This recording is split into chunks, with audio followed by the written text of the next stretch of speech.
April is National Stress Awareness Month, and while stress is unavoidable for the vast majority of us, I'd say for all of us, let's face it, there are many ways to help prevent and manage it. Here with some helpful tips is our stress therapist, Cheri Flake. Hi, honey. Hi. I'm so excited. I always see her, of course, in Real Talk, but today we're diving in deep. A recent study, get this, found 33% of people feel that they're living with extreme stress. 48% blame stress for negatively impacting their personal or professional lives. You must see this all the time.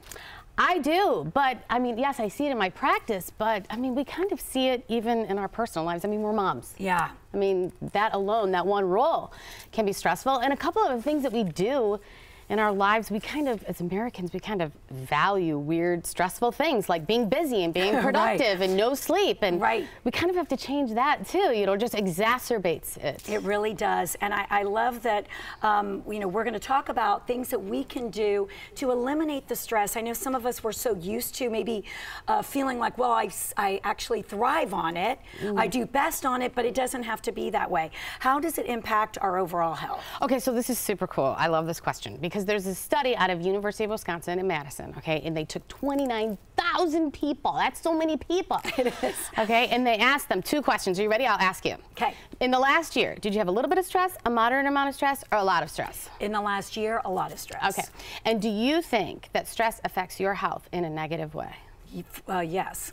Okay, I'm here to save you. Yay! I'm gonna save you. It's that easy. I'm saving you. Yay. Okay, ready? This is so cool. Okay, so what they found is they looked at all the death records 8 years later just to find out who was dead. Morbid, I know, but that's how we figure out things, right? I know. Don't be alarmed. And what they found was that the people that reported a lot of stress in the last year and also thought that stress affected their health in a negative way were 42% more likely to be dead 8 years later. But wait, that's not even the important part. That's not that surprising, right? Like, who cares? It's really not. Okay, so, but listen to this. This is the surprising part. This is gonna shock you. Are you ready? What? The people who reported a high level of stress, but did not think that stress affected their health in a negative way, were the least likely to be dead 8 years later out of all the other participants in the study. What? What does this mean? What does this mean? Okay, A, stress may be associated with longevity. Who knew? Okay, so you're saying there is such a thing as positive stress. Yes, but wait, here's the thing.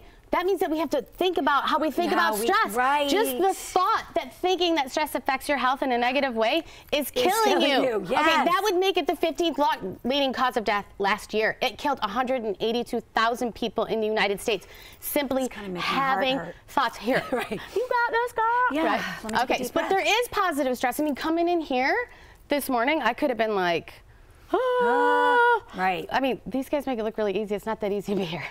But you got to be like, you know, I got this. Right. Right? Which evokes a challenge response, which helps me rise to the occasion.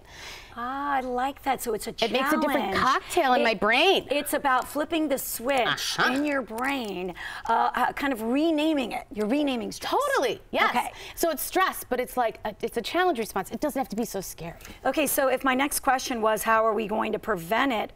Then maybe it's not about preventing it, maybe it's about managing it more. Well, there would be some tips in order to do it. First of all, you have to change the way that you're thinking about stress. Right. Okay, so we have to. We don't have a choice. Think of it as saving you. People that report low stress report low happiness.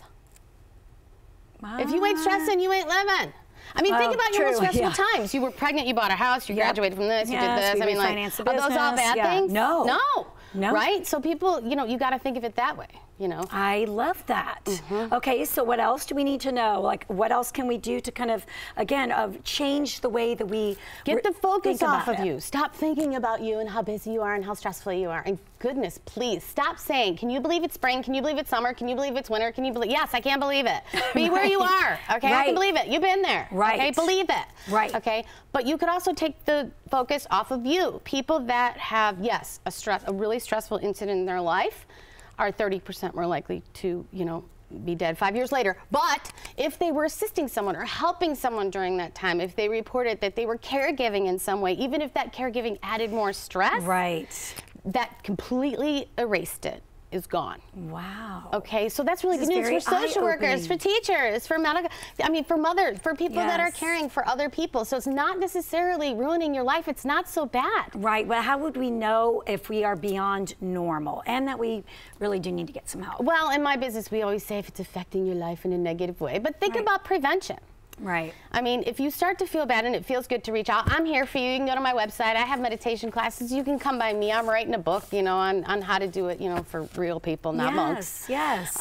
And what you really want to do is, if I could give you one piece of advice, one thing to help yourself, please take up a meditation practice. It's not that big of a deal. You tell me that all the time. I just never make the time for it. That's the only reason why I tell you, okay? Because I care about you. And it's not that much time. You say, I don't have the time. Oh, goodness, please.